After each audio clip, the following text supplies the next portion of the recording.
The budget bill that ended the shutdown includes a provision dealing with hemp-related products. The U.S. Hemp Roundtable says the bill threatens to eliminate a $28 billion industry and more than 300,000 jobs.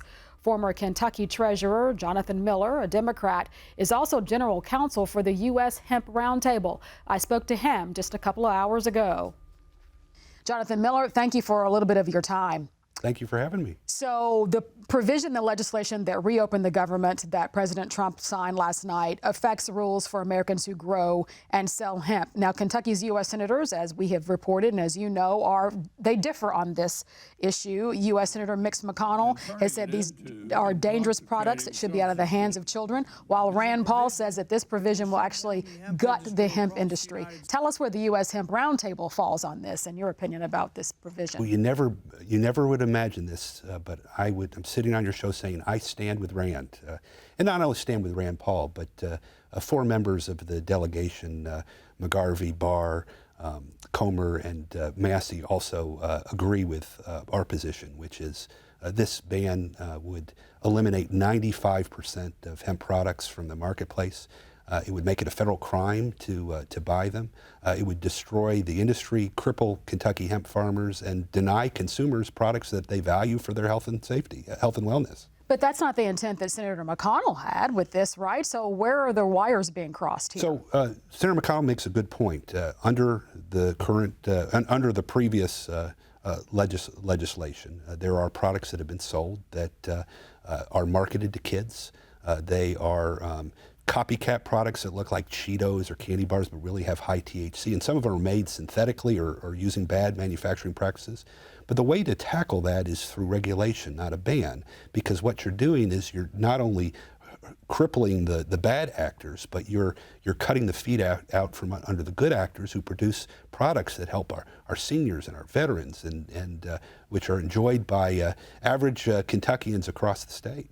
Is this the final word on this? Is there a way to cut a different deal that would undo the harm that this could have for legitimate good actors and impact only the bad? Yeah, there's a silver lining. So the compromise was reached that this would not go into effect for a year. And so we have 365 days to regulate, not to ban these products. And there has been an outcry over the last 48 hours all over the internet, and I know many politicians have been hearing from their constituents that they do not want these products to be taken away.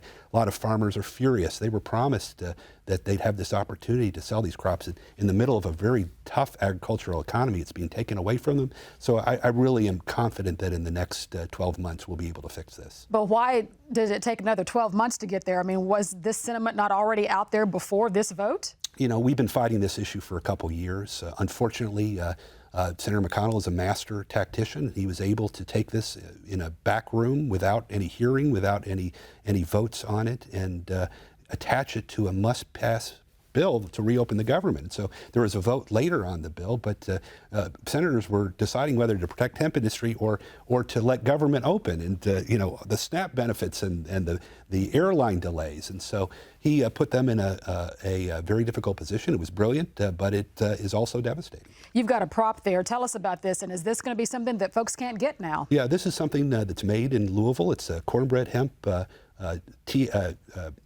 CBD. It is something you put on your tongue. People use it for sleep or for anxiety or for other wellness benefits. It has a 0.5 milligram of THC in it per serving per droplet. It doesn't get you high, but you know, seniors and veterans really use this, and average citizens as well, use this for their benefits. This bottle right here, if the law goes into effect a year from now, it would be a federal crime. It's a Schedule I drug, narcotic, equivalent to fentanyl or to heroin. And my mother, who uses these products, I don't want to be her to be considered a fentanyl or heroin addict. This is something that average Americans really rely on. And also, they're the hemp beverages that are so popular all over liquor stores in the state. They might have 5 milligrams or 10 milligrams. The average customer is not a teenage stoner. It's a middle-aged woman who is replacing a glass of wine with a hemp beverage.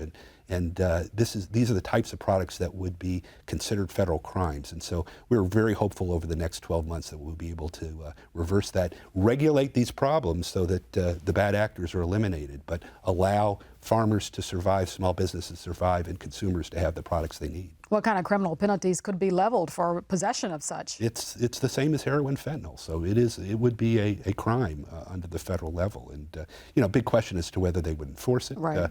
But because of that, it would really crimp any commerce in it, and would hurt a whole lot of people. And in Kentucky, this is a viable market in our Kentucky agricultural ecosystem? Kentucky's the ground zero for hemp. We not only were doing this back in the days of Henry Clay, but it was in Kentucky where Jamie Comer really took the lead and got legislation passed in the Kentucky legislature. And then, ironically, Mitch McConnell took it to the federal level and got federal support for hemp and for CBD. And so it's really troubling to see backing off like that in a way that really pulls the rug out from under farmers who have been relying on this crop. Yeah, well, we'll keep our eye on it. Jonathan Miller, thank you for stopping by to share with us. Thanks for having me.